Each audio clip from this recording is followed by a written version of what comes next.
Hello, everybody, and welcome to the Highway to the Threemus Zone. Once again, we are at another match. Today, we are going into the hook route as we see Dr. Cossack facing off against KindaNerdyHousewife in this 1-0 matchup. My name is Rex Raoul. I'm here with Vitasia in the commentary booth. And Vitasia, uh, this has been an exciting event so far, and this is a pretty hype race, isn't it?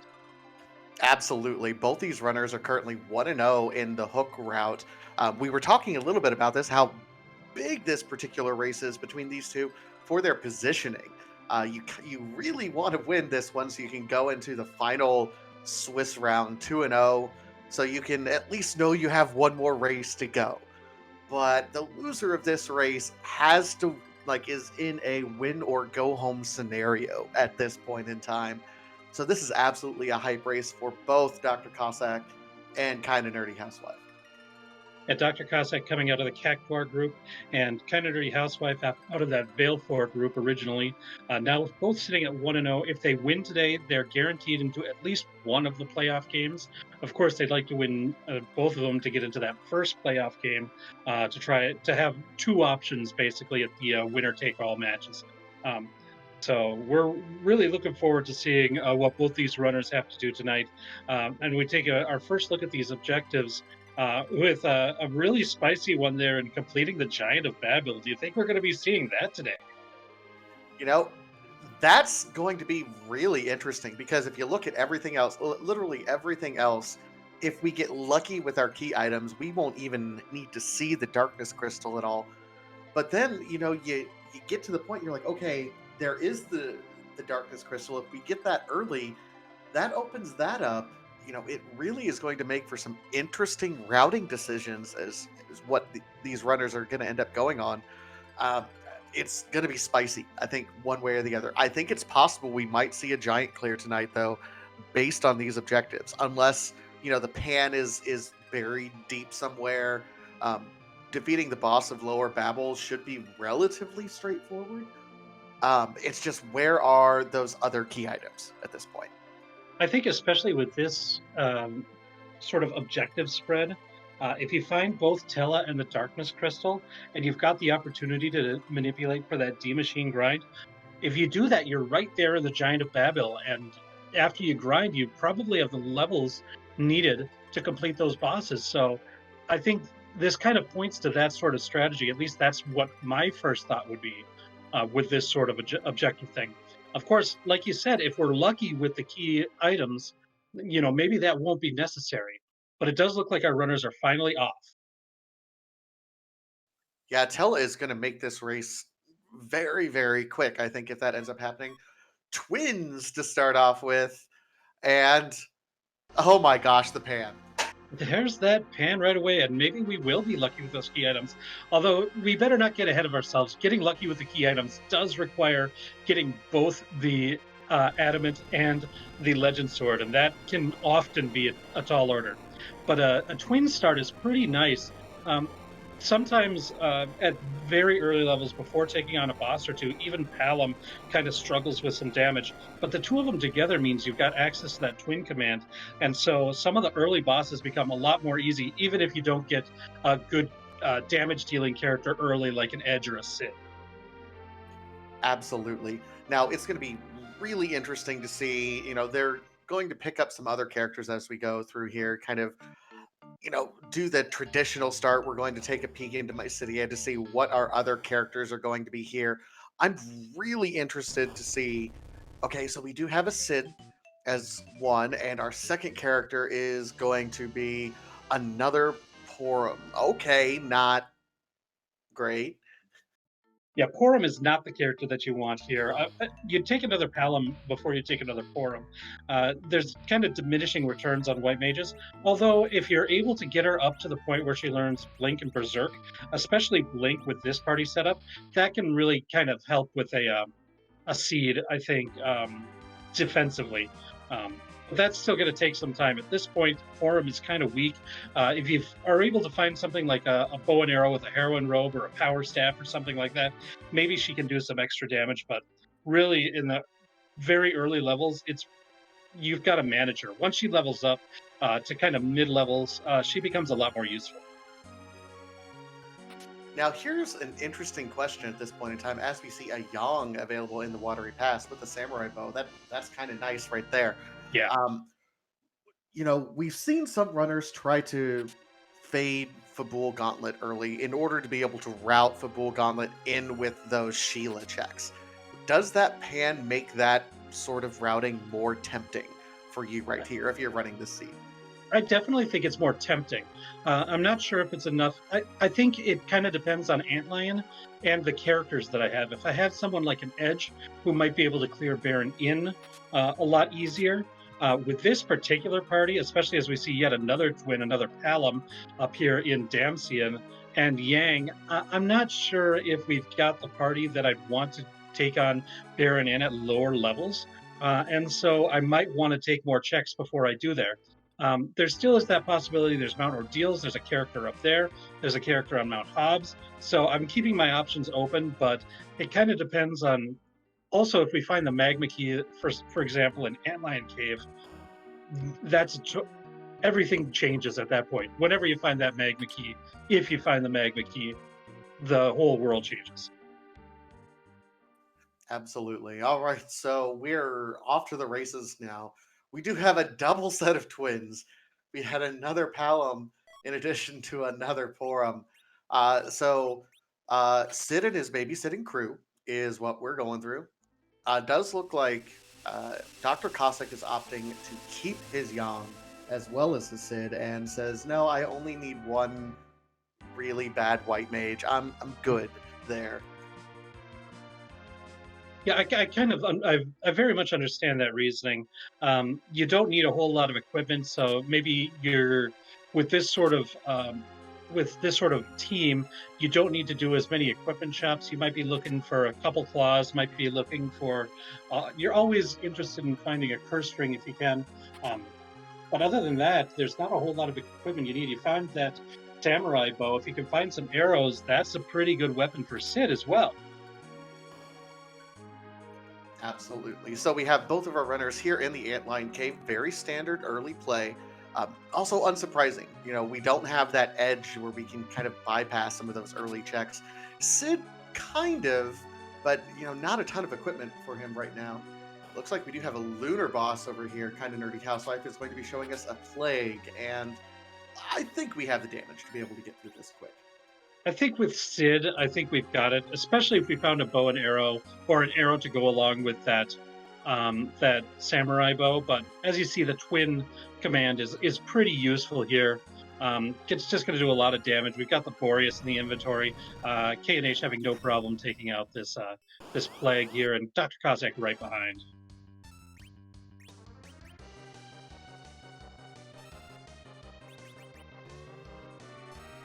And so, yeah, it's already interesting the difference in the routing. K&H decided to go with the four mages and the Cid, whereas Dr. C with Yang and said, and here we get that magma key. So now it's like when you get that right away, that whether or not you were planning on fading the bull goes right out the window because you absolutely do now. And here's the most interesting part. We are still sub 6 minutes. We're a darkness crystal away from go mode already. I mean, technically, yes, with a lot of levels to try to Yeah, complete that giant of Babel, but you're not wrong.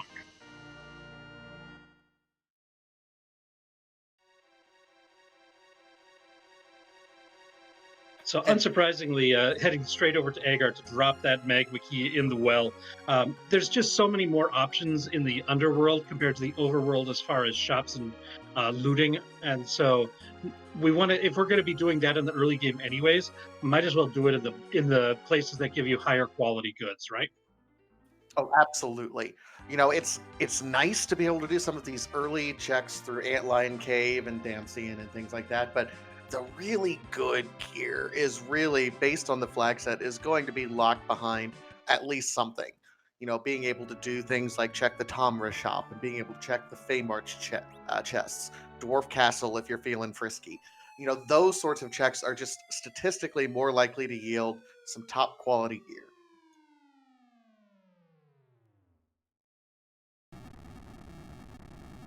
Yeah, lots of chests open, and one of the ones that I really like doing with an early Magma key is doing the loot chest of the Feymarch area with just the one trap chest and reset when you find that dangerous warrior's trapped chest. So oftentimes you find really good gear, and even if it's not good gear for the party that you're planning on having, if you find that good gear, you can often sell it for a lot of money. But Kind of Nerdy Housewife heading straight to the Sylph Cave, going to start that Sheila chain in the pan sequence since that was our starting item. Wants to get that all ready to go.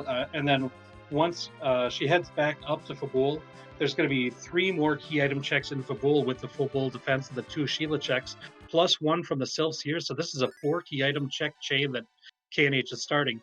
Meanwhile, Dr. Cossack heading to that Feymarch and does take that save outside, so we might see some looting here. I actually like the Feymarch check early because we can go ahead and get this key item check right away as well, and also check some shops because we do have to worry about that grind. I'm really curious what's going on. Just a protect ring as our first key item check. KNH is showing us from the Sylph turn in. Let's see. I haven't seen a whole lot. Ooh, an hourglass and a silent staff. So some nice things starting off here in the Feymarch cave as well. KNH though is going to just continue on and is, I'm not going to say has horse blinders on, but absolutely knows what she wants to do. Oh my god. Go mode. Now it's all about the grind now. Oh my goodness. Okay, so Bacchus and Star Veils are available. Well, this is maybe the most ridiculous seed that I've seen with this flag set. Now I'm worried. Now I'm, if I'm these runners, because it's that quick of a go mode, have any of them practiced any of these super low percent strats? You still got to get through the Giant of Babel, and you can't guarantee you're going to be doing that at some point. So, you got to find some sort of a grind, hoping sirens are somewhere in the underworld. We haven't done a whole lot of item checks. Sorcerer robes, that'll be nice. We will still have that lunar shop open to us as well. So that's another possibility of a place that you could potentially find sirens. But yeah, this is crazy. And but I think the X factor is going to be what these 2 bosses in the Giant of Babel actually are.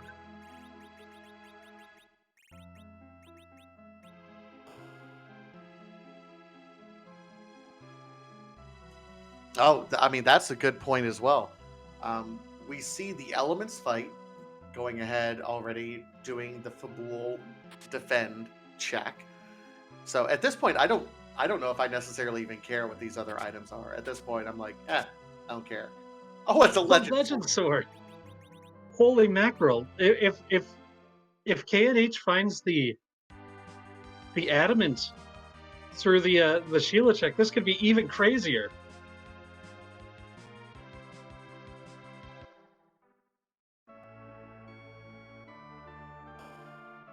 Okay, there's the hook. That does. That's nice. That's a really nice find. And an arty bow, so no adamant. But the hook is a nice find, gives another character check, and more importantly, access to that Eblin shop, which has been, in a lot of seeds, the place to find sirens with this flag set. Yeah, I'm probably more excited for that for KNH than anything at this point in time. Haven't checked Dwarf Shop yet, I don't think. We didn't see the sirens in Tamra, so if the sirens are in there, it might be to kind of Nerdy Housewife's advantage at this point. You're going to see everything that both these runners are going to be doing. Their routes are going to be relatively similar. It's just a little bit of route divergence right now. My goodness, this is a race. Yeah, this is exciting. Now, Dr. Cossack has to whack Yang with the pan. The question is, does he go and do all the Fabul stuff? We're so far away from them 10 key items that I can totally understand him not bothering to do that and just saying, I know what I need to do in order to finish the game, and I'm not going to bother with um, with any of the other checks. On the other hand, there's the possibility of non-key items like that Artemis bow, which would just be a good item. It looks like he's going to do at least a character check in Mount Ordeal. I like this check. I think he's at least checking to see if like there's a tele up Tella. here. Yeah, Yeah, it's you probably a gotta be Tella doing a check. telecheck. It's a Rosa, which I'm guessing Dr. Cossack will happily take. And yeah, upgrades from Forum to Rosa there. Looks like he does. He was just checking a check. He's not going to complete Mount Ordeals at this point. He might check the lunar character, and if it's a Tella, he might zip right back to Ordeals to complete that to get access to the weak spell, which is what you really need to do in order to have access to that powerful D machine grind. I mean, we still need Hobbs, Hook, and Lunar, as Dissatisfied is saying in chat. So we have some other options for characters still. This is Hey, Inven with the 109 party raid. Thank you so much, Invenerable. this is a really crazy situation too, because there still is that boss of Lower Babel that we need to do. Now that is one that will give a key item as well. It's one of those other things where if it's the adamant, K and H is in a huge lead. But if not, it's anybody's race at this point. I think right now it's still most likely that Objective 1 will not be completed by either runner. But there's that chance, that sliver of hope right now for a huge advantage for one of our runners. Absolutely. Dr. Cossack did just check the dwarf shop, so we know no sirens there. So right now we're hoping for that shop up on the moon or Eblin.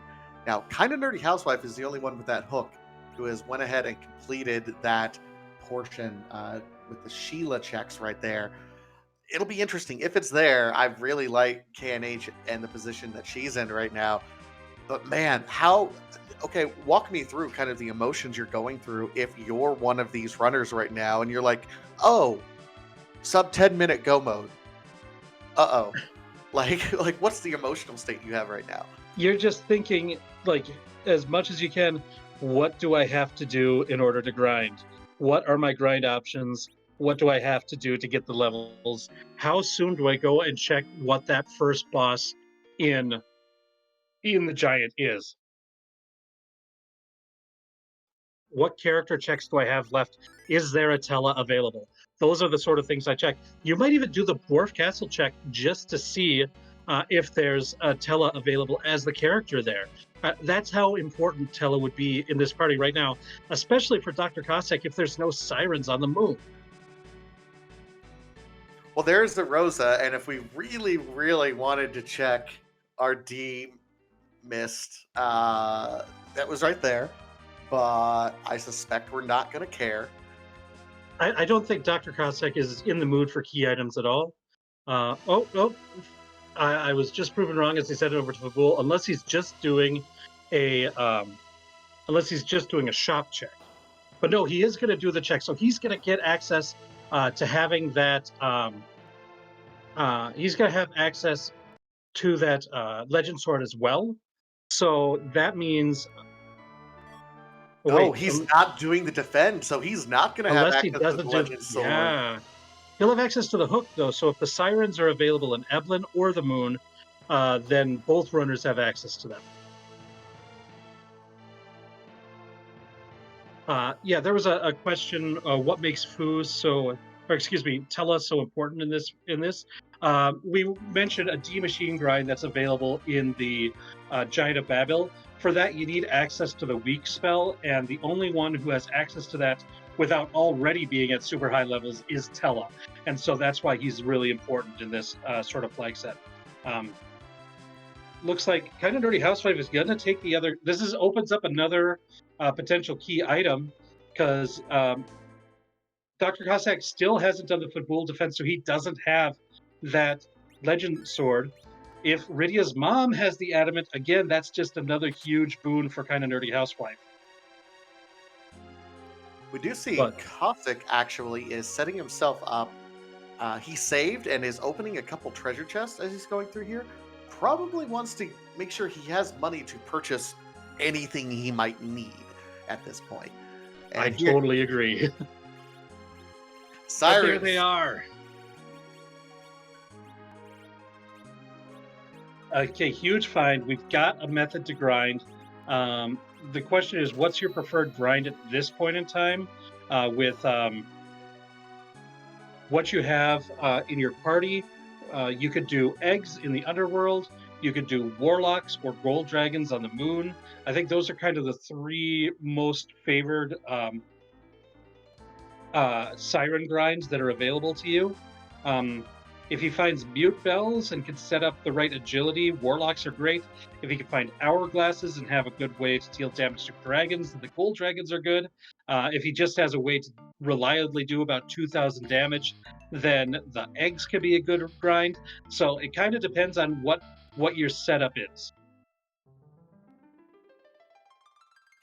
I could have sworn I saw mute bells in some shop somewhere. So that warlock grind is looking pretty nice to me right at the moment. I don't know if anyone in chat or our wonderful tracker Chazman uh, happened to catch which shop that was. I thought I saw it, but I'm old. My memory's going. It's possible I'm going senile. It's always possible. Well, the question is, like, the last we saw Dr. Cossack's inventory when he was buying those sirens, I didn't notice the mute bells in his inventory at that point, but I didn't see much of anything else either. So he had sold a lot to be able to afford the sirens that he had. We are getting this um, D-missed check here from KindaNerdyHousewife. It's just the sand ruby. Hey, you know what? Might as well go over here to Kaipo and check. If it's Tella, that does solve a lot of your problems. Kinda Nerdy Housewife hasn't done the check over in Eblin Cave, so doesn't know that sirens are there. More importantly, has not done the kind of looting that Dr. Cossack has. Cossack does find some hourglasses, so that's something nice there as well. Ooh, whoa, he sold a crystal ring to be able to afford those hourglasses. The grind is probably more important than the items right now, and so he's making that as a priority check. I think it makes sense. It could come to bite him depending on just how much he grinds and how much damage that these bosses in the Giant of Babel end up doing. We're going to get another character check here in the Lunar Palace. And meanwhile, Kind of Dirty Housewife has found those sirens in the Evelyn Cave. So the race is really on. The other question is, how soon do you want to do that check in Lower Babel? Because that's another one that's still going to be looming over the runners as well. Ooh, Dr. Cossack does find another Porum, or another Palom. Do you take a third Palom and just commit to nuke strats? No. Okay.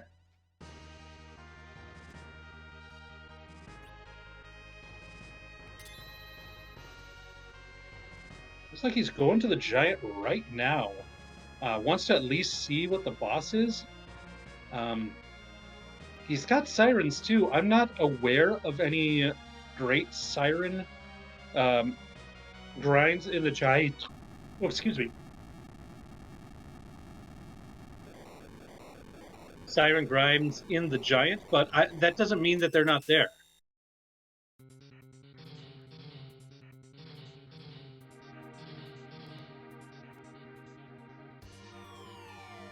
It looks like we're going to see some divergence here as Kind of Nerdy Housewife has decided to go to the spot where you can summon the eggs that have a yellow dragon inside of them from the sirens, and is going to use this to at least jumpstart her grind here. This might indicate that she intends to do the lower portion of Babel first before going up and committing to the full grind. So different strategies on how to handle this, what turns out to be an extremely jetty scene. Yeah, set up for egg. Also has plenty of coffins, which egg grind does make it a little bit easier when you're at these ridiculously low levels. And let's face it, this is really, really low levels. Probably wise to get a couple eggs open so you're not even trying to do King Ryu grinds at level 10. Yeah, I'm finding those coffins in the shop as well just made it so that it kind of pointed her to this particular grind, and I totally understand this. Looks like Dr. Cossack is using, it's going to do these double Mac Giant grinds. Has the hourglasses to stop them, and it looks like this is what he's going to grind on at this point in the run.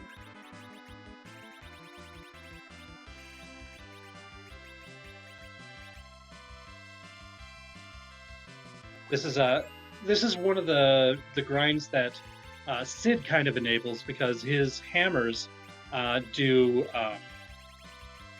do 4 times damage to machine type enemies, which the Mac Giants are considered.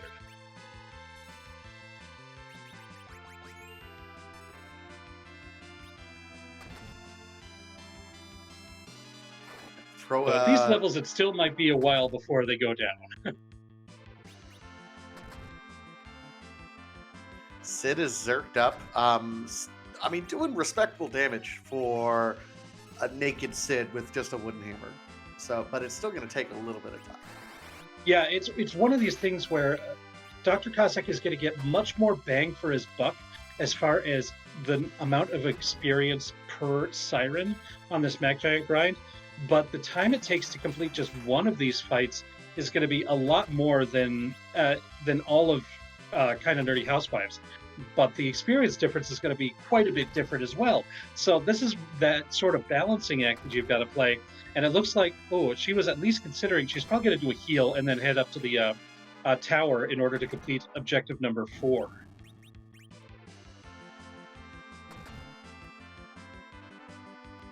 Ooh, Oh. Did he miss the window for the life glitch? That's It's unfortunate. the window, yeah. That's real rough because that's part of what makes the Mac Giant grind so much more efficient is being able to get the life glitch and kind of slingshot things up a little bit. So, still, plenty of levels for this first one, but absolutely, I gotta think the egg grind is a little bit more efficient.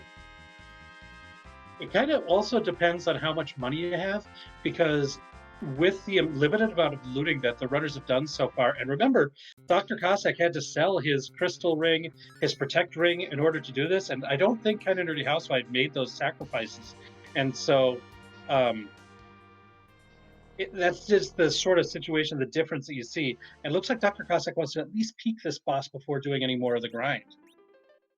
And the Karate Man is the first boss, and that's kind of a nasty boss at this point in time with this team. Especially with this team, you have a bunch of squishy caster kids who are going to take a lot of damage to the face. It'd be one thing if we found a Cecil at any point in time, but I mean, Cecil is completely out of the question right now, and you're not going to go hunting for a Cecil just to get through one boss. So, Well, for Kind of Dirty Housewife, you might, because you've got that sand ruby in your possession, and so just taking a quick reset and go down and see if Cecil is available in the bed in Kaipo might not be a horrible idea, depending on what level she tries to take on that Karate Man fight.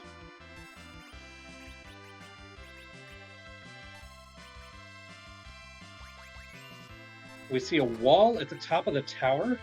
After the few eggs that KNH had cracked, I don't think this is going to be particularly difficult. She's got the Berserk for Sid, and I think she's got at least Virus for her Palums. I think her Palums are turned on with Quake at this point. Yeah, I think they are too, but it's at least Virus. Our tracker Chasman confirms Palums have Quake, and so yeah, I don't think this is going to be too tough. I mean, they hit the boss hits a little hard here, but we've got 2 white mages for healing and recovery, 2 black mages for a lot of damage off the Quake. So that's good. Luckily on this fight, Dr. Cossack able to get that life glitch off to get the most bang that you can for the buck in this fight. If you're going to be using both a Siren and an Hourglass, you want to get that full 93,000 experience. And a life potion too. I mean, you do use that as well. Yeah, that's nice.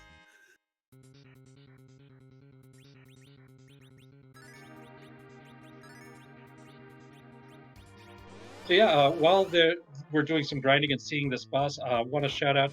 We've got Ali on the restream tonight. We mentioned Chazban doing the tracking. I'm here with Vatasia on the commentary. Our runner is Dr. Cossack and KindaNerdyHousewife. Also, shout out to the free enterprise community and the everyone who's helping administer this tournament. It's been a huge event, and so far, I think it's been a pretty big success. Oh, absolutely. And, if anyone out there in the interwebs is interested in running, free enterprise for themselves, go ahead. Don't come over to our Discord, join us. It's a little too late to join this tournament, but we always have events going on. I'm sure after the tournament, we'll be back at our community races and doing all sorts of other things. Come on over, download a seat yourself and see how well you're doing. It's one of the best internet communities that's out there. I promise you, you won't regret it if you join us. A rare casting of the heal spell as using these quakes over and over to defeat this evil wall means we're getting a lot of these petrify counters, and as they add up, you do need to make sure your characters don't turn to stone. I think we're probably getting close. The problem is this spot up at the top of tower has a deceptively high amount of HP because it has all the forms of Dr. Luge added together into one huge HP boss. But Nerdy Housewife able to take care of it. Gets another chunk of experience, which is nice, and we're going to see the key item, and it's just a Bahamut summon. So, unfortunately for anybody who is really rooting for the craziness, no adamant found at this point.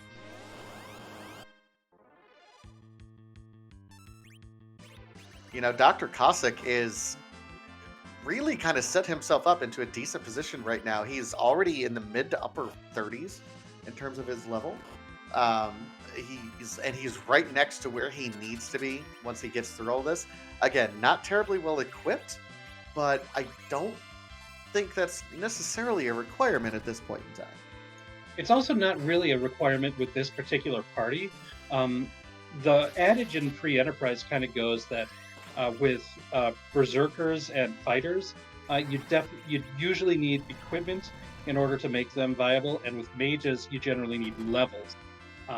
The one exception in all that is generally Yang, because his damage scales more with levels and stats than it does with actual equipped weapons and stuff like that. So you're getting a whole lot of value out of the levels, more so than you would with equipment, as compared to a team with a bunch of fighters where you're going to be hoping to get really good swords or spears or axes and berserking them. Sid, in the meantime, is going to probably be relegated to agility anchor and chemist duties with this particular party setup.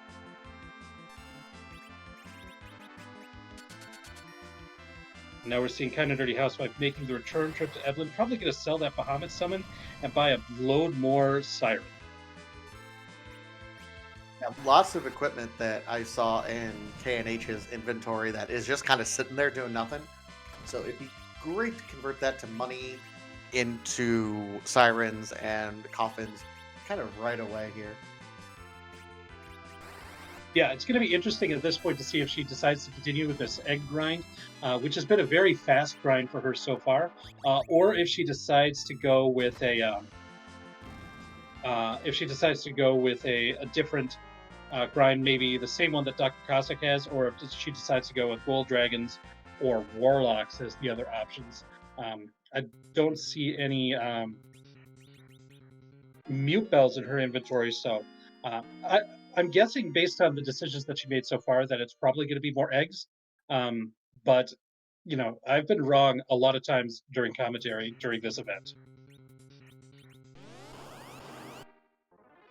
Well, we briefly touched on it, but, the decision making process when your heart's going about a million beats a minute, uh, you're not always in your right mind in the decisions that you end up making, and sometimes you're kind of just going on adrenaline and heading one direction, and then you have to stop yourself and say, no, no, wait, I need to go over and do something else, and refill my health, or turn around and I need to go buy more sirens before I do anything. There's a lot of split second decision making that you because you're not doing the same thing every seed, you have to be able to think through those sorts of things. And I think that's what both these runners are experiencing right now. I definitely think that that's what Kind of Nerdy Housewife is experiencing. As it looks like she may have accidentally bought the wrong thing and had to do a reset. She's re-equipping her characters right now, and I think is going to return to the Evelyn shop. And I think she bought a bunch of coffins when she meant to buy a bunch of sirens, but will she's got a that's an unfortunate little bit of time loss here for her. And in a race, whenever you've got a seed that's going this fast, where you get everything that you need for go mode this early into a run, these little time losses weigh on you so much. And the best thing to do is to whatever makes you retain your calm and focus. If it's take a deep breath or whatever, and just be like, okay, I might have lost a few seconds here. I still need to do this though. Let's do it right this time. Absolutely. So Dr. Cossack feels prepared. Here he goes. Uh, you know, really kind of decent levels for his characters right now. Um, he's kicking his own. Yeah, he's kicking himself. Okay.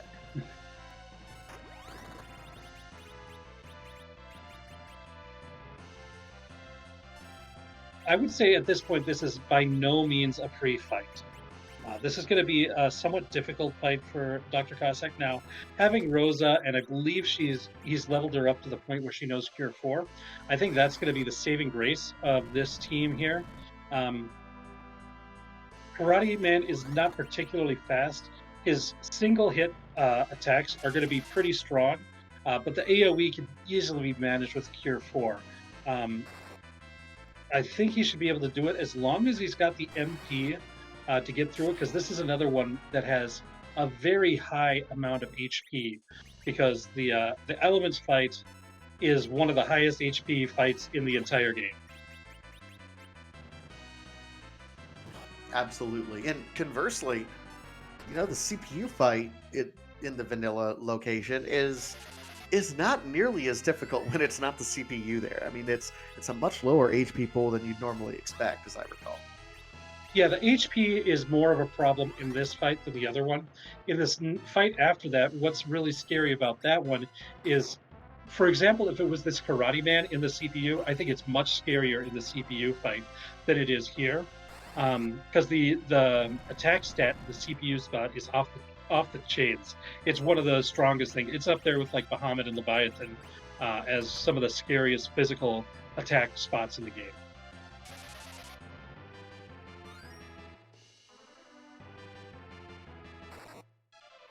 We do see that Kind of Nerdy Housewife has killed off her Sid with kind of exactly 14 agility if Orin Soren is correct here. And based on his HP, it looks to be the case. And her party's set up to do Reflect Extract pretty well, to get everyone up to the point where they can do Nuke and White, and then, hey, throw a Reflect on Sid, and you're good to go for Zeromus. Don't know how well that's going to play based on these other bosses, but she only really needs to complete Giant of Babel and then can go right into Zeromus. She needs her levels, and then she's good to go.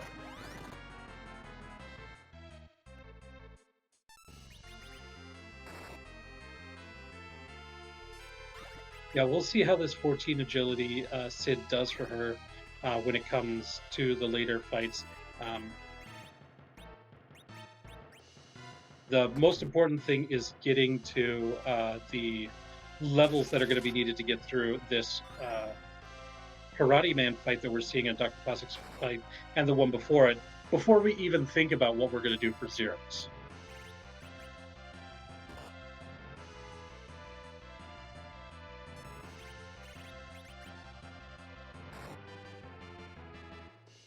Yeah, and as some people are saying in the in the chat, there was a time where like everyone, like the thought was the multiples of 14 are the breakpoints for Threemus, and that's mostly true. However, 14 itself is not a breakpoint, so 28 is kind of the first one. So 14 isn't really an ideal position, but there was a time where it was thought that it was. So I don't know. This might not end up being the greatest thing in the world for kind of nerdy housewife, unless she is able to find like a curse string. With a curse string, she'll be set up just great.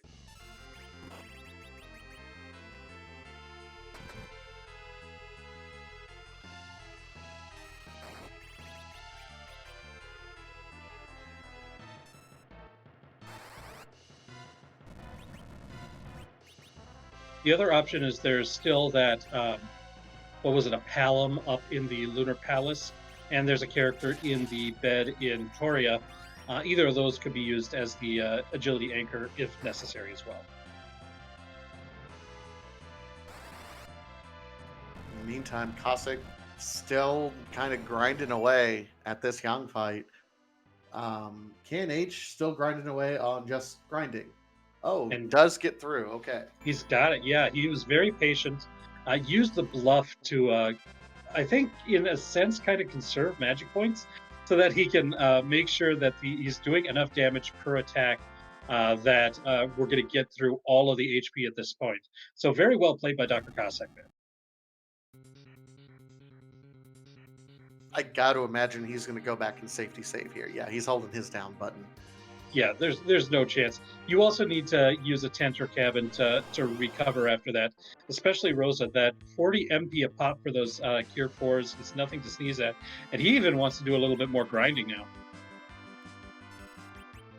Oh, Highland TV in chat is asking about agility breakpoints and what they do for Zeromus. And, I'm obviously a little bit rusty with my agility anchoring. Rex, can you explain it in such a way for those folks who are maybe new to Free Enterprise and how agility works in Final Fantasy IV? Well, the basic point is the way that agility works is your characters and the enemies. Agility is based around the character that is your anchor, and that's either going to be the person in the middle position, or if you have Cecil in your party, Cecil. So at this point, our runners are using Sid as their anchor, or at least Dr. Cossack is right now. Kind of Nerdy Housewife is kind of setting it up so that Sid will be her anchor. And so if you've got, depending on how much more your agility or an individual character's agility is than the anchors, that'll determine your speed in the battle and determine how often you get turns. And it also works for the enemies. Now, the enemies have certain breakpoints where their speed is determined based on that anchor's one. And if your agility is anywhere between 1 and 27, Zeromus has the same agility. But if your anchor is at 27, that means your character, like compared to 1, your characters are a lot slower compared to that 27 anchor. So Zeromus appears to be much faster. Once you hit 28, it kind of resets. And Zeromus is at that next level of speed, but everybody else. I'm trying to do it as simply as possible, but the idea is you want something really low, like generally under 5 for your agility anchor, or exactly 28 or a little bit above. A little bit above is usually okay, a little bit low is usually bad. That's the best way I can put it. Masterfully done. Yeah. Yes, as Marty56 says, 42 also works for Zeromus. You can do it with a 42 anchor. I'd much rather prefer a 28 anchor than a 42. Absolutely. So at this point, KNH looks to be done with her grind and is on her way to the giant. Dr. Cossack has given an ogre axe, like, hey, just in case you didn't have a weapon for Sid.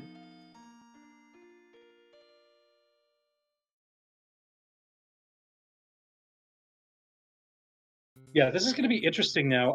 Kind of Nerdy Housewife still has that Yang to contend with, but Dr. Cossack will still have to go all the way back to the underworld and defeat the evil wall at the top of the tower.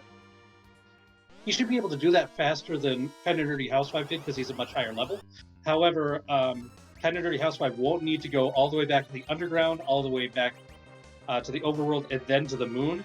It's a little bit more animations that she'll be able to save along the way. Looks like the second fight is What? pretty nice. This is why you check your objectives, folks, because this fight is absolutely 100% free.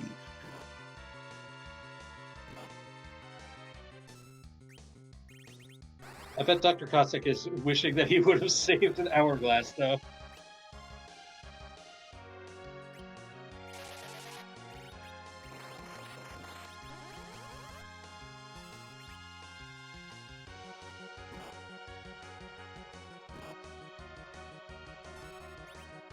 Yeah, minied all of them, and now is going to quake.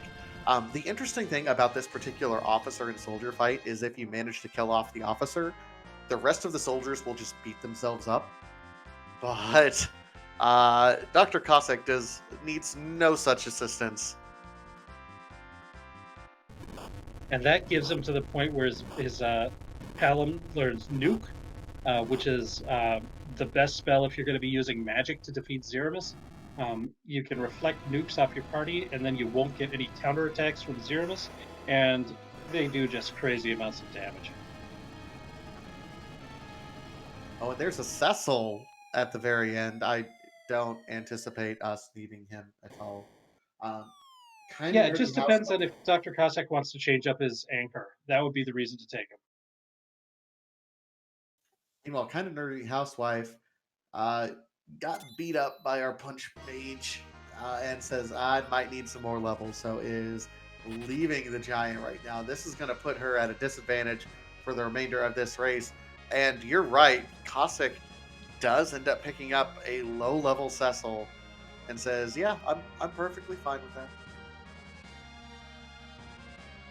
Yeah, with that setup there for Kind of Dirty Housewife, if she's going back, feels like she needs to grind some more. This just puts Dr. Cossack in the driver's seat big time. All he needs to do is go down to the tower, defeat the evil wall, and then he's ready to go.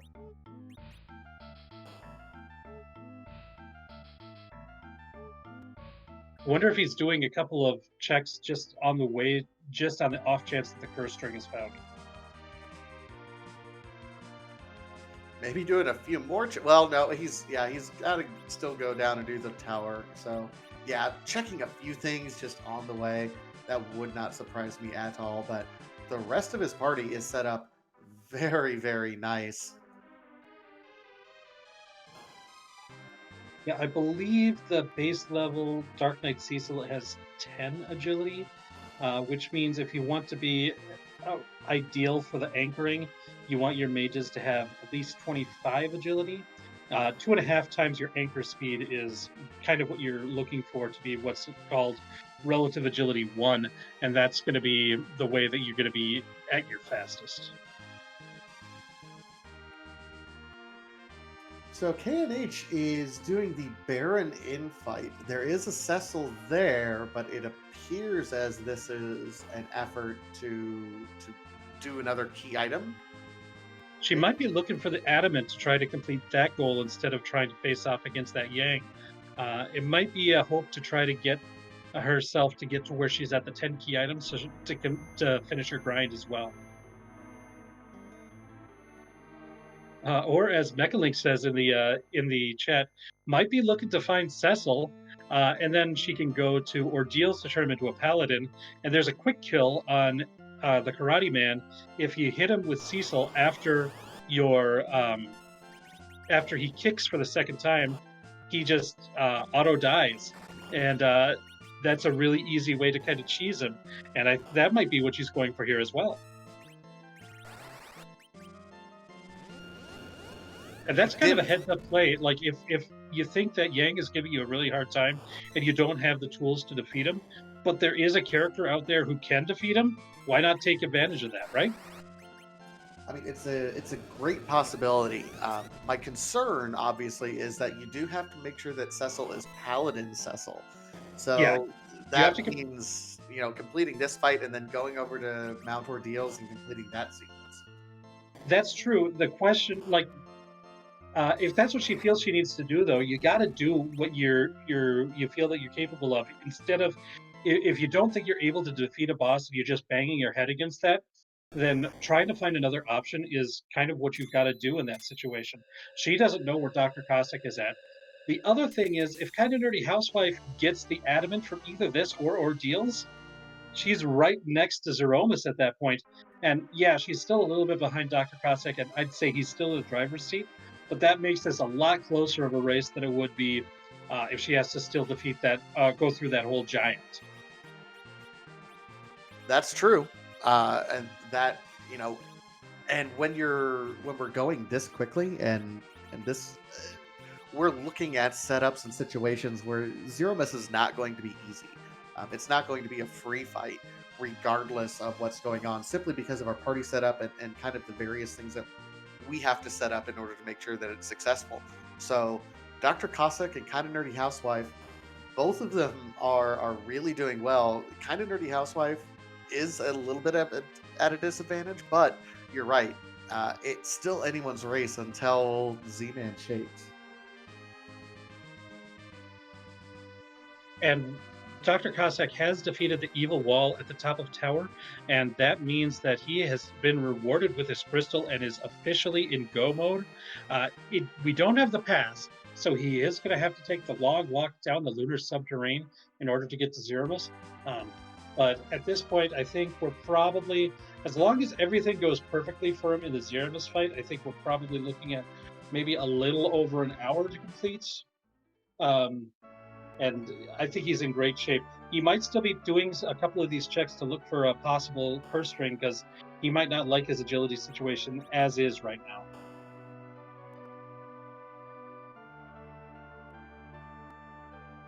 I'm a little surprised he hasn't picked up some extra gear for some of his casters. I've seen wizard robes, I've seen rune rings kind of around there, and he's got the money at this point in time. I'm still probably a little bit nervous about how much damage my party is going to be pumping out, and there are ways to improve that I've seen. I think the pumping out, I don't think he's got too much of an issue with. I think the more important thing is the magic defense for the big bangs that come in and making sure that characters don't get one shot by a high rolled big bang. All things considered, the amount of damage that you're doing with your high level spells when you've grinded as much as Dr. Cossack has and completed those bosses of the Giant of Babil is usually going to be enough if you're going with reflect strategies to not worry about it too much. But we might be seeing that second big bang, and that's the one that's going to be the scary one.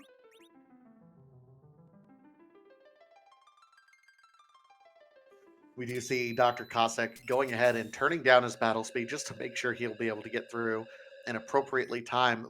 He's got to be planning to nerf those big bangs, and it's a little bit easier to do when you lower the battle speed like that.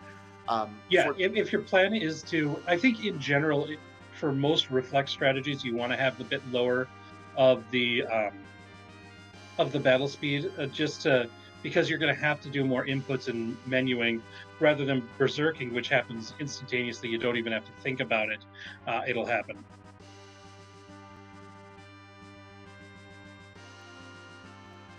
And for those folks who have no idea what we're talking about in terms of nerfing the Big Bang, there comes a point in the fight when Zeromus shakes. And there's a window of opportunity after he shakes that if you cast a spell on him or a spell is cast on him, uh, it will do something magic to his magic attack power, and then the Big Bang hits for about half the damage that it normally would. Um, there are ways to manipulate it, and you have to be very, very careful when you're doing so. If you have a party that is under leveled or has a lot of quorums in it that doesn't have very good HP growth, for example. Yeah, oftentimes it's going to be sacrificing one of your party members so that the rest of your party members can survive a big bang, because that the counter nuke that comes in um, can still be dangerous. And I think we've got a hype train going. Oh, and that hype train includes. Looks like we're starting to get a really kind of interesting emote that's going on right here. It looks like a flag with a Z question mark. Rex, can you help me interpret this? I don't quite know what chat's asking of us.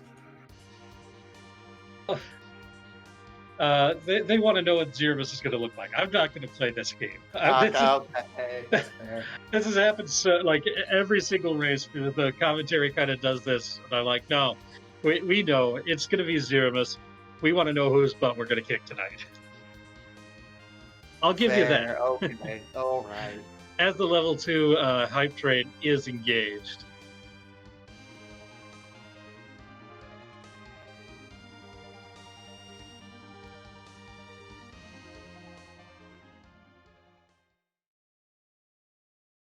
But Dr. Cossack has gone through the lunar subterranean, is at the Zerus fight. Meanwhile, KindaNerdyHousewife going to get the key item check here, and is going to get her Cecil turned into a paladin. Just the Luca key, not the adamant that she was hoping for. She does have the rat tail, and I wouldn't be surprised if she checks that before heading back up to the giant. But we are in the Zerus fight over on Dr. Cossack's team with a 200 HP Dark Knight Cecil in the middle. It seems appropriate. This is kind of how most people feel about Dark Knight Cecil, really.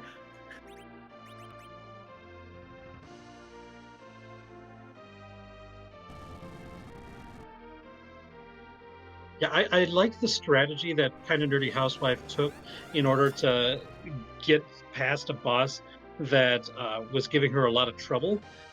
Thinking outside the box, finding the Cecil and transforming him, it makes sense. She got roadblocked by that alt gauntlet, though, in the Baron Inn. That really cost a lot of time, and I think it was unfortunate that that's what she found there. And if you like Kirby, we got King Dedede here as Zerus here. Yep, one of the fantastic things that we do in the community. Curated, there's over 450 some odd different Zerus sprites for his true colors emerging.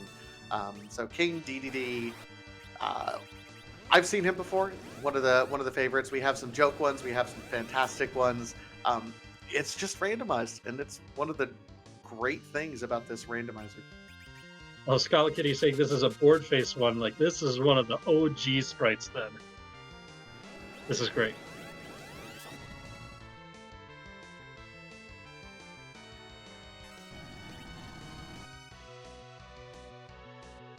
And we see a counter nuke from Zerus hitting Yang there. A very nice target for that, because I don't think Dr. Cossack is going to be planning on Yang to do really much other than throw some items if necessary. I don't know if he's got any. He's got the Cure 2s from the starter kit. He might have found some Cure 3s or elixirs along the way, and he can throw them as necessary. But what we're really going to be counting on is these nukes coming out from the Palums, and you can see the damage just being done to Zerus here. That's what, 8,400. So yeah, this is why you don't need to shop for items for casters too often. Yeah, absolutely pouring on the damage right now. Dark Knight Cecil decides he's going to take a little bit of a nap. Rosa does have the reflect on her, so Yang is going to play Alchemist and throw a Cure so that she can cast Cure on everyone else. Yeah, and keeping Rosa alive is going to be the key, just in case there's another Zerus or another Big Bang that hits. Ideally, on pure reflect strategies like Dr. Cossack has, you're not going to see that second Big Bang. You're going to be able to defeat Zerus. You're going to do enough damage that it won't trigger the HP refill. The HP refill is considered a counter in this, and reflecting magic bypasses all counterattacks, and so he never refills his HP. And so I think it's around 60,000 damage that you do, and that'll be enough to defeat Threemus. And so the idea is to just concentrate on damage, and that's why you see Rosa continuing casting these white spells rather than curing at this point. The cure 2s that Yang is doing is going to be enough that in case something goes wrong and we're not able to do enough damage, she'll be able to recover at that point. But we don't need to. There's the flash. Didn't get to that second big bang, and we have completed this fight. Dr. Cossack has won. My goodness, and that's an official race time of 57 minutes and 6 seconds. A little faster Blazing than my speed. prediction, but yeah, very, very well done. Very well executed Threemus fight by Dr. Cossack too, who's a force right now in this hook route. Moves to 2-0 and positions himself as good as he can be right now in the hook route. And I believe Dr. Cossack is going to be joining us here directly.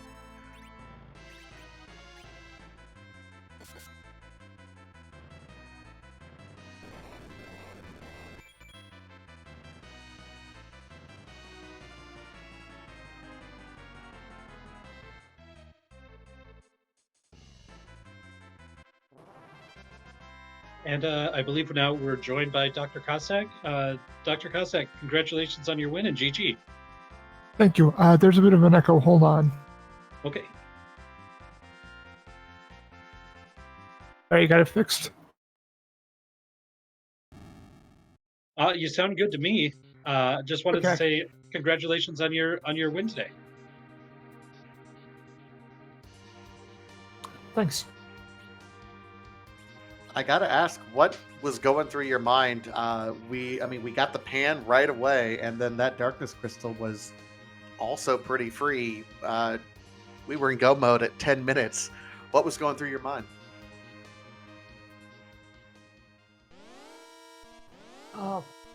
Basically what I was going to grind on. I didn't have a Tella. I thought about D-Machine. You decided to go with the Sirens for double Mac Giant. Is that something that you had practiced in case of a situation like this? Not in a while. I used to do it for a giant percent if I had Sirens on.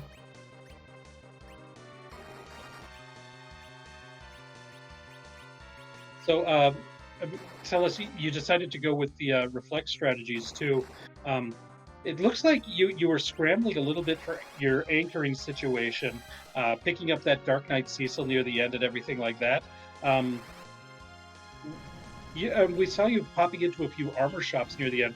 Were you hoping to find just a lucky curse ring in one of the conveniently accessed shops?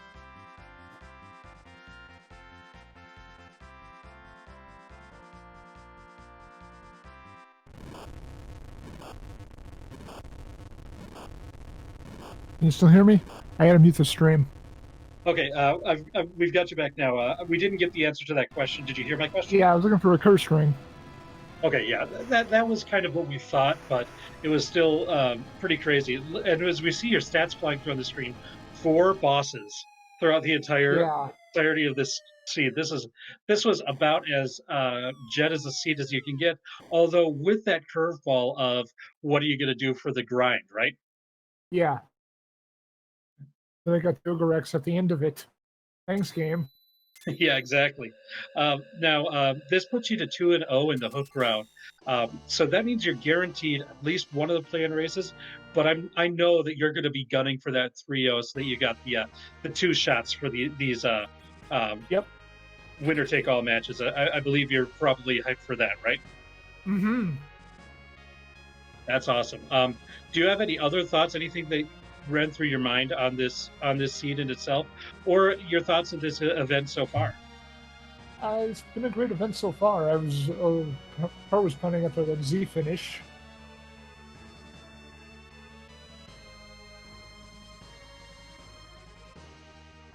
I just want to say once again, GG's. This was a great race. I think like the decisions that you made all really panned out. It was really fun to watch your race and to see somebody navigate through what can be one of the more trickier things, which are these really fast jet seeds, and just taking stock of what you have in with you and make good use of that. So GG's again, and good luck in the next round. Thank you. All right, so that is our winner today, Dr. Cossack. A time of 57 minutes and 6 seconds. Gets that sub-hour win. Big race, moves up to 2-0 now. KindaNerdyHousewife is not eliminated yet. She will have one more race in this hook route, and if she can make it to the 2-1, she'll be in the playoff number 2. So she still has a chance to make that table. So still in a decent position. Of course, she would have loved to win this race, but she still has put herself into a position that she can proceed. And so she's going to be trying really hard in order to win next week too, as that will be her do or die position. Ooh, and look, as we see these items fly by, we see the adamant was in Dwarf Castle. So if KindaNerdyHousewife had been desperate for a Tella and gone and checked the character at Dwarf Castle, that would have been a oh, excuse me, that was Baron, not Dwarf. My bad. I was looking at it wrong. Thanks, Jasmine. That would have been buried quite a bit. So I'm glad that KNH isn't doing too much of a dive at this point in time. Does have a second Cecil though right now. Has one dead Cecil now set up as her anchor, and level 1 Pally Cecil I think is like 1 agility at this point, I believe. I don't think it's quite that low, but I don't recall if it's. I haven't looked at the level 1 Paladin stats in a while, but it might actually be more than Dark Knight. But at any rate, this means that the downside of the Cecil strategy for the Yang fight means that that Cecil had to get the experience because he has to deal the final blow in order to get that quick kill. So the fact that there was another Cecil in the Giant really helped out KindaNerdyHousewife here. Oh, and our winner, Dr. Costa, said 13 agility at level 1. So yeah, okay, a little bit more than Dark Knights.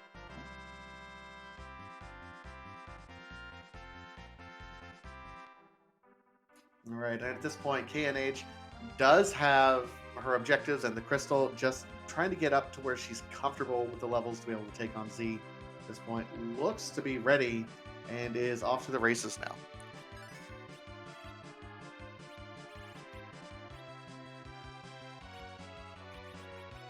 Yeah, once again, shout outs to our Restream team today. We have Aliceel in the Restream role, Chasmin in the tracking role, and big shout outs to all the administrators for this event. Big shout outs to Scala Kitty, who's been doing not only a lot of the administration for the event, but handling the social media and just being an all-around helper in all the races that need it. So she's always there, always doing a lot of work. Big shout outs to Scala Kitty for this entire event.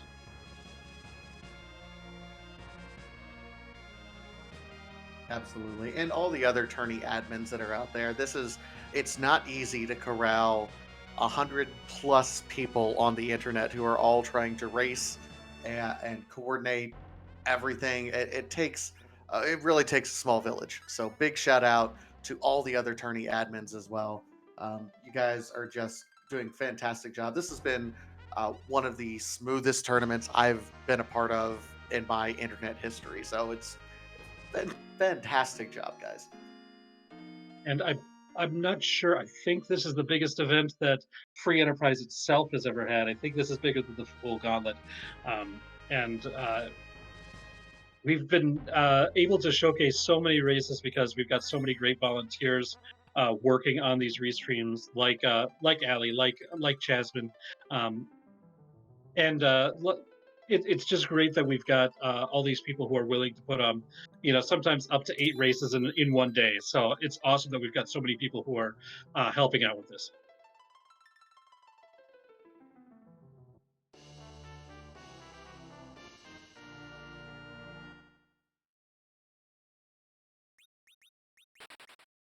All right. So really kind of an interesting party setup. Looks like a Rosa, 2 Palums, and 2 Cecils for KNH. Lots of reflected nukes I see in the future. I see. I don't know what kind of weapons we have for second Cecil. Well, there was at least an Avenger found somewhere, so that's an option. True. I tell you, after my last race, I'm a big fan of a Dream Sword into an Avenger. Just kind of set your controller down and let Cecil solo it. Go get a drink. Yeah, that is a fun way of dealing with things. Yeah, the weird thing with the Avenger is if you've got a weapon that has a special property like that Drain Sword, once you switch it to the Avenger mid-battle, if you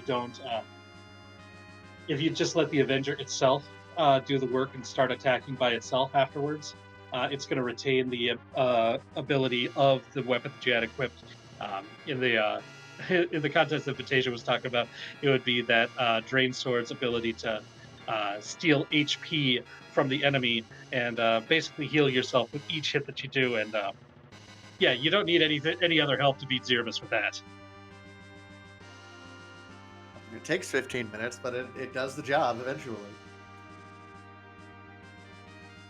Yeah, by itself, it's a pretty slow strategy, but it gets the job done. And, sometimes you just need to get the job done, don't you?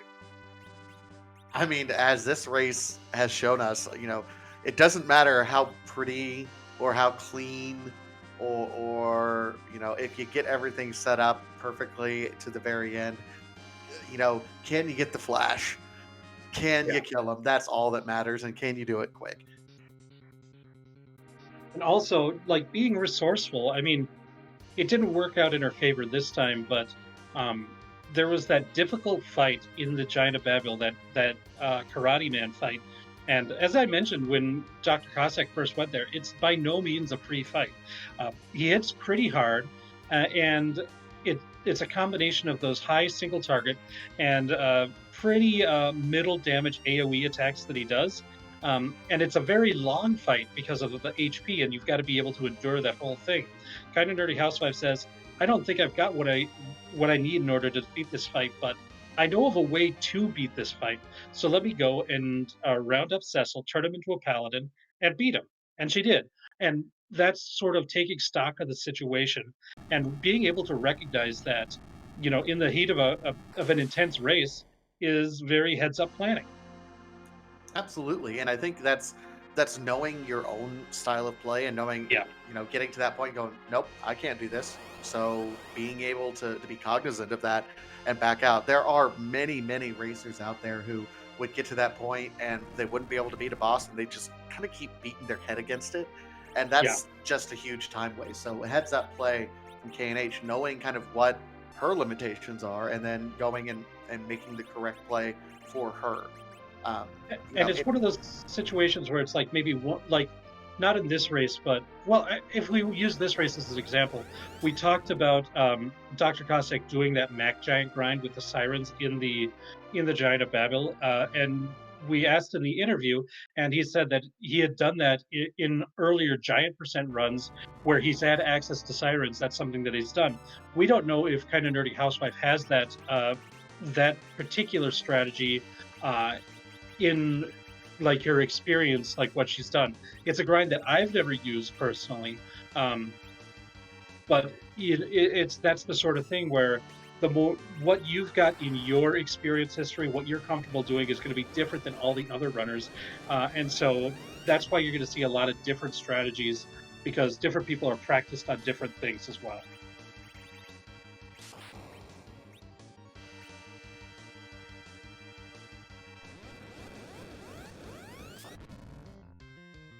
Now, KindaNerdyHousewife into that Threemus fight. That counter nuke hitting the anchor Cecil in the middle is the perfect situation. You don't want to bother healing the target of that counter nuke if you don't have to. That Cecil with 600 HP in the middle wasn't going to be doing anything in this fight anyway. So now you can just concentrate on doing as much damage as possible before things go south. We see that first big bang come out. It's going to be nerfed. You're going to see low damage rolls here. And even after that, we see Rosa's still at almost 1800 HP, and that's exactly where you want to be at.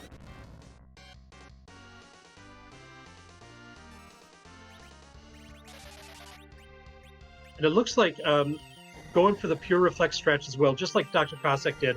Concentrate on the damage. Do as much damage as you can, and if you're able to do enough damage, you should be able to defeat Threemus before the second Big Bang, and that's the goal. Yeah, it's just pumping out. Oh, and there's that second Big Bang. This one could be rough. And yeah, that was a high roll Big Bang. That Rosa hitting over 2,000 damage. That's going to be tough no matter what. Well, and you touched on it a little bit ago.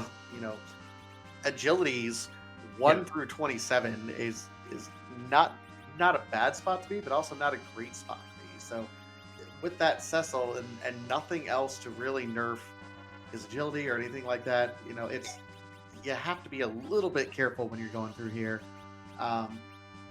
Not the best equipment, not necessarily set up, so you do have to take things kind of one step at a time, and it does look like KNH is going to give it another shot here. Yeah, with the 13 agility Cecil, I believe then it's going to be what you want about 33 agility, 33 or 34 to be at relative agility 1, which is ideally what you'd like for a reflex strategy. That being said, that might be why it's going to be difficult for her to get this all in before the first Big Bang. So you might have to switch up your strategy and either try to nerf that second Big Bang by proccing another counter nuke at the right time, or instead turn Rosa into a healer after the first Big Bang to just recover and have full HP when that second one hits. Rosa at full HP, where she's at right now, should be able to take most full-powered Big Bangs. So that could be a way to deal with it too, and then you might not lose one of your Palams earlier. And then afterwards, you can use a life 2 from Rosa and a heal or a life potion from Cecil to recover up the Palams afterwards. We're going to get a black hole would be the next part of the script from Threemus. Gives you a little bit of healing and setting up that Star Veil again, and then going for the counter nukes afterwards. So there's a couple of ways that she could do this. But the other thing is she might have just gotten unlucky, and she might be able to do it just with that first power overwhelming strategy once again as well. I don't recall, did we even see a Silk Web go out or any sort of slow on Threemus in her first fight as well? Because that can really impact things as well. That's a good point. I'm not sure if it was a Silk Web, a slow spell, or something else. Let's watch KindaNerdyHousewife a little bit carefully at the beginning of this, and we'll see what she does. She does have one Silk Web in her inventory, so yeah, it looks like she is using that. But that shake is coming awfully fast, and I think that's what you see when you're not at that relative agility 1 that I said. The counter nuke this time, unluckily hitting Rosa, and that's who you do not want to see. This is going to be a tough fight to recover from now.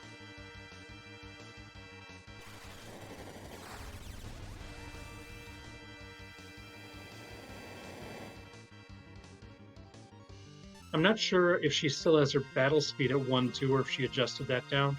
That's something that could help as well.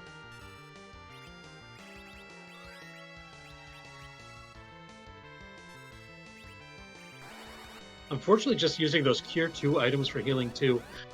Because of the nature of this Super Jet Seed, we didn't check a ton of shops, and so we didn't find Cure 3s for sale, or if we did, we didn't have the money to buy them when we saw them. That would go a long way to helping with the curing effort in this fight. And that was kind of a common thread throughout this scene. We got access to all the shops very quickly, but because we were in go mode at 10 minutes, it was go, go, go, go, go. You couldn't really do a lot of looting to get the money to be able to do the shopping that we wanted to do, even if we saw it.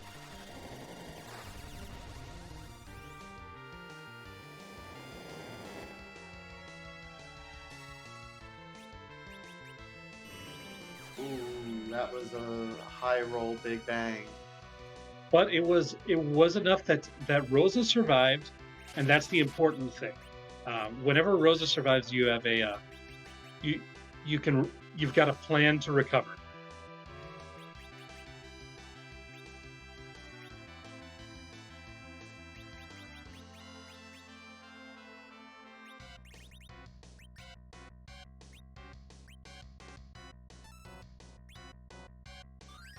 Like she's kind of taking stock of her inventory and or what's left of it at this point. Yeah, and at this point, the question becomes: do you use Life 2 or do you use White? Going with the White route, hopefully, we'll get both of these spells up before the Big Bang. You see, this is how fast, if you don't have that relative agility 1, it can be. If our character survived, oh, that was a high roll on Palom. Very unfortunate there.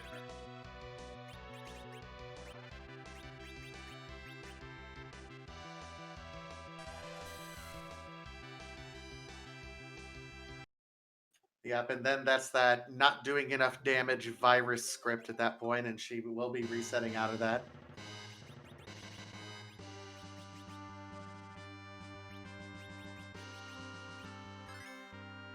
And as we see, taking a look at her characters to see if there might be a better anchoring option, decides to go with what she's got right now. Oh, but gonna go doing a little bit more grinding. Gonna check this boss and see if this is doable. And we have Vanilla D Lunars here.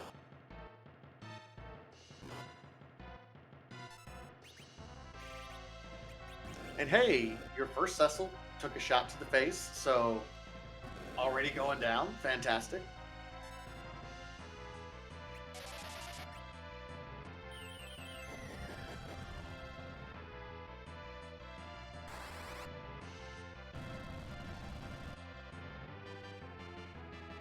And luckily with D-Lunars, magic is what you want to have for this fight. If you had a team of fighters, this would be a much more dangerous fight.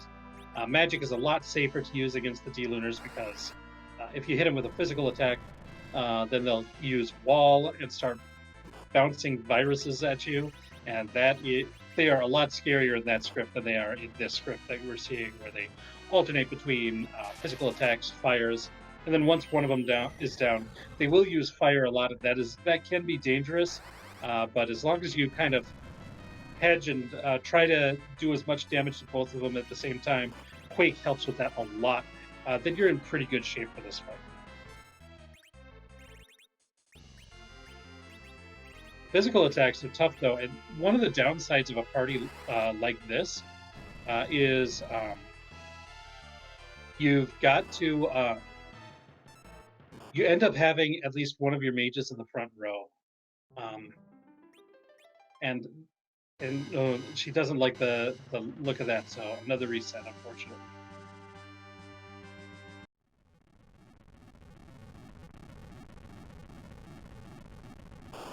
Gonna see if this boss next door is any bit more favorable to her. This looks a little bit more favorable to me. I agree. This is always a good one to see. Gonna check. No coffins, no hourglasses left, but there's a couple of ways that you can kind of cheese them. There's the mute spell will stop their counter script. The size spell will make their physical attacks pretty much meaningless. The toad will do both, get rid of their spell casting and their physical attacks. Yeah, unfortunately, that did not hit, so we're going to try the toad next.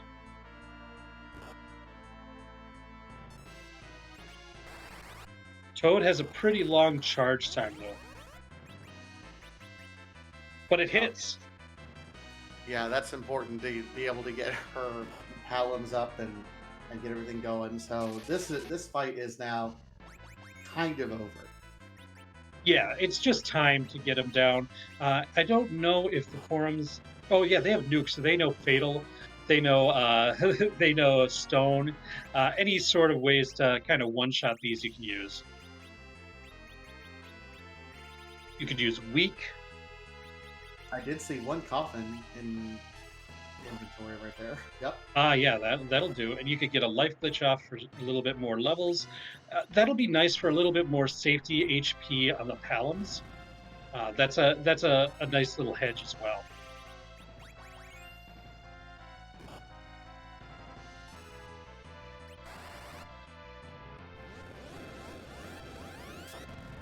Now this spot doesn't give nearly as much experience as the one next door, but it's still going to be a nice little boost at this time.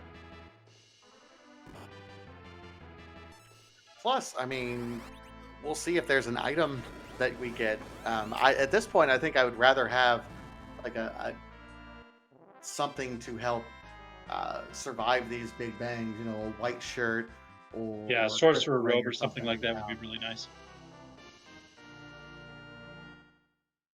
Just a Druid spear. Kinda the last thing we wanted to see. Yeah, not really usable by anything in your party right now.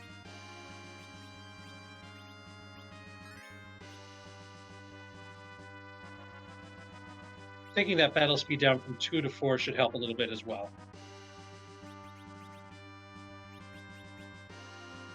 I personally like battle speed 3 for my Zeromus fights, but whatever works for you.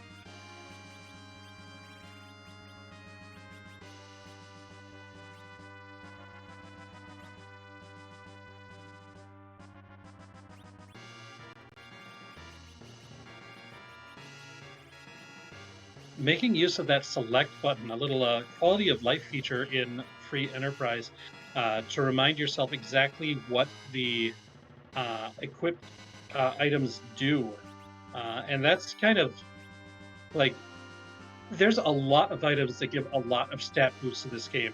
And you either can memorize all of them, or you can hit select and have it show you that on screen. And for me, I use that select feature in most of my runs.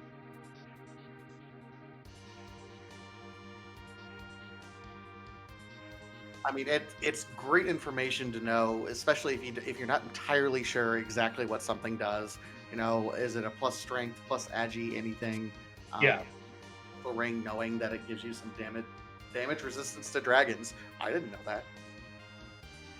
Yeah, that sort of thing. Like you can take your time and study and memorize everything.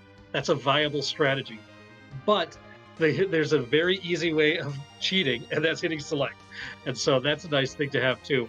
But it reminds you, like, does it hit a weakness? Does it give you a stat boost? Does it resist something? And what the attack and both the hit percent and the strength, the attack level of the weapon is.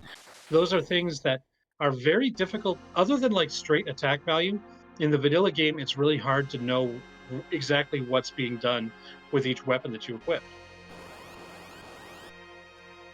All right, folks in chat, we gotta do this like they do in the vanilla game. We all gotta like give our life force and our power to KNH. You can do it, KNH.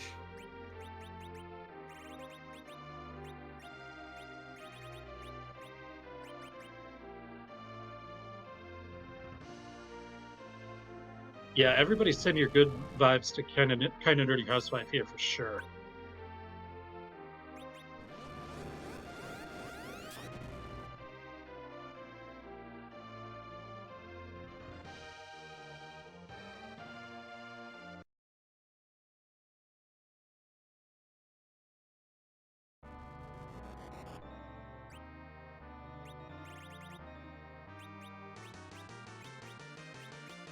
Now we are back in the fight proper, this time at a little bit lower battle speed. Hopefully that's going to help get the timing for everything that we need to do in this fight better.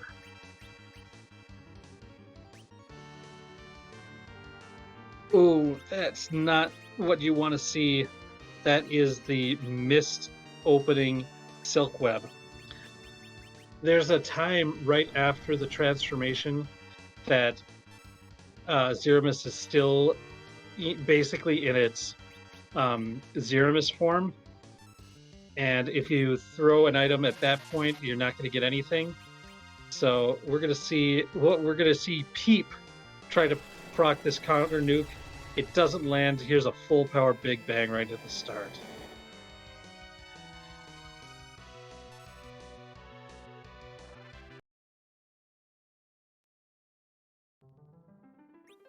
Oof. Oof.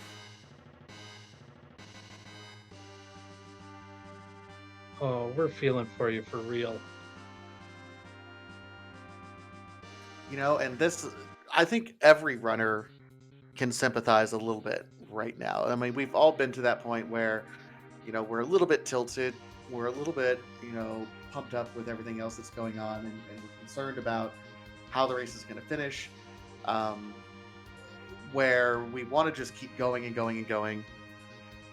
And unfortunately, we lock ourselves into certain mindsets, and it doesn't end up working out for anyone. I think we can all sympathize with Kind of Nerdy Housewife right there, because we've all been there at some point. Yeah.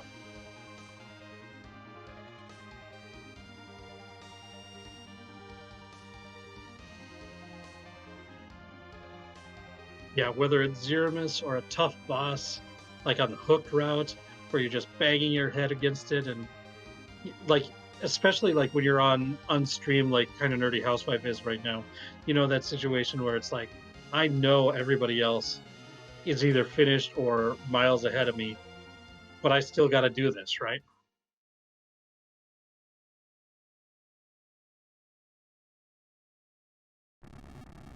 Yeah, and it can be frustrating, but kudos to her for continuing and doing what she can to get through it. I know I've been in this spot many times through my Oh, history. me too. Yeah. I think the first time I was restreamed ever was a community race, and I ended up in last place out of everybody, not just of the people on stream. So I'm well aware of these situations.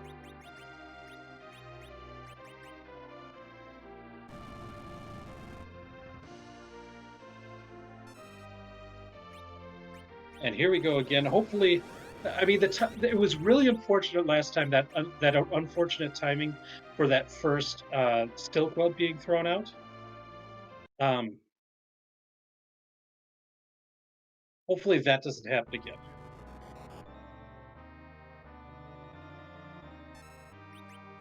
Well, we see she's casting slow right off the bat, so that should bounce. That should not actually hit.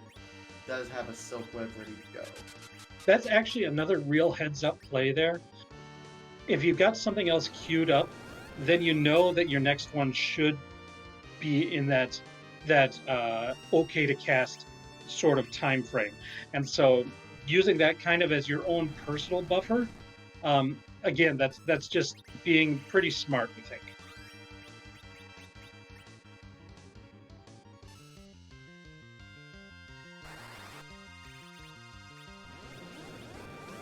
Oh no.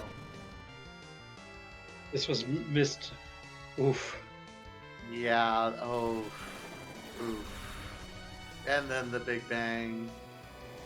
It'll be a nerf Big Bang. We'll see if she wants to either reset or try to recover from here. But I think like we've seen a couple things here that just feel like nerves, as far as I'm concerned. There's definitely some shaking going on for the controller.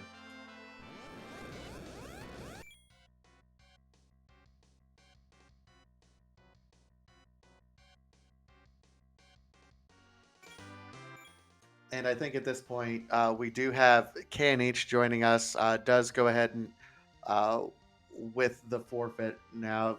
GG's KNH. That was that. What a seed to start off with, huh? Yeah. Yeah. I'm wondering if I should have just gone and looked for the adamant instead of trying to take on that Yang by picking up Cecil. I mean, there were a couple places where you made that check, and it was if you find that adamant, you're in such good shape because Dr. Cossack had committed to the Yang fight super early, didn't never found the legend sword that you did. So like you were in a unique situation where had you find it, you would have been, really really set up well, but unfortunately it just didn't work out for you this time. Yeah, I'm not gonna lie, it stings a little bit. Not so much the loss. Dr. Cossack is an excellent runner, but just the fact I didn't finish is a little bit embarrassing, especially for how long I've been playing. But yeah, I saw that Yang, and I'm like, oh, this is gonna take forever. I'm just gonna go find a Cecil and paladin him up. Hopefully, I pick up a pass or an adamant along the way, and maybe I won't have to do it at all. But I'm like, just picking up the Cecil and looking for a few key items is gonna be faster than doing it now. I mean, they were worthwhile checks, and I think ultimately it saved you a lot of time. You know, Cossack did beat his head against that for a while. It was a long fight. Um, you know, it was really interesting because I think we were in go mode at like sub 10 minutes. What was your mindset as you were going, at that point in time? Like, oh, what do I do? Yeah, jet seeds always get the heart racing, that's for sure. The first thing I had to do is calm myself down and come up with a plan. And then I was like, well, I still have to get these objectives done, so let's just pick up what I can along the way while trying to finish these objectives off. So I leveled up enough to do top of tower. I'm like, okay, let's just see what I get along the way. And then I leveled up enough to do whatever was in the giant. And I'm like, okay, I'll just see what I get along the way. And then Yang was there, and I'm like, okay, I'll pick up a Paladin Cecil. I'll just see what was along the way. But unfortunately, what was along the way was not a lot. Yeah. Yeah, at that point, things really kind of turned around and things weren't going for you as well for the rest of the run.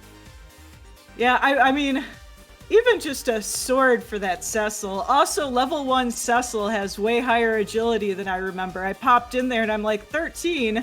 Oh man, Yeah. I thought it was way lower than that. I'm in trouble now. Yeah, if you didn't find that curse ring or a dwarf axe or something on him, he can be pretty tough to use just as an anchor. But yeah, I mean, you like especially that first Threemus fight that you're at. It seemed like you were so close. Like that second big bang unfortunately took out your Rosa. It seemed like you were one or two reflected spells from being able to finish it. So, like, I don't take this as any knock on your ability. It seemed like you were playing really well the entire run and made smart decisions. You were facing off against another really good competitor, and a few things really didn't fall your way. Yeah, I'm curious what party he had in the end, but yeah, so I'm gonna go lick my wounds. I'm not technically eliminated yet, so I got one more match here. So I'm gonna go try to pick myself up and just try to do my best on that. Yeah, you win next week, and you're still in. You still have that hope to qualify for the table. So I wish you good luck. Yep, thanks. I think that's it for me. Thanks for everyone for restreaming. Thanks for watching, and I will catch you next week. All right. Well, thank you. That was KindaNerdyHousewife. And once again, shout outs to both her and our other runner tonight, Dr. Cossack. Big shout outs to our Restream team. We have Ali on the restreaming, Chazman on the tracking, myself and Vitasia on the commentary. Go ahead and stick around right here because we've got another race coming up. It should be, well, we've got, the delay.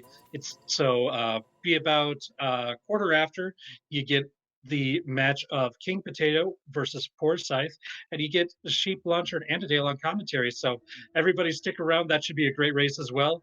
Any final thoughts, Vitasia? I mean, this was just another great race in the hook route. Congratulations to Dr. Cossack. Still keeping the dream alive. Kinda Nerdy Housewife. Dream's not dead yet.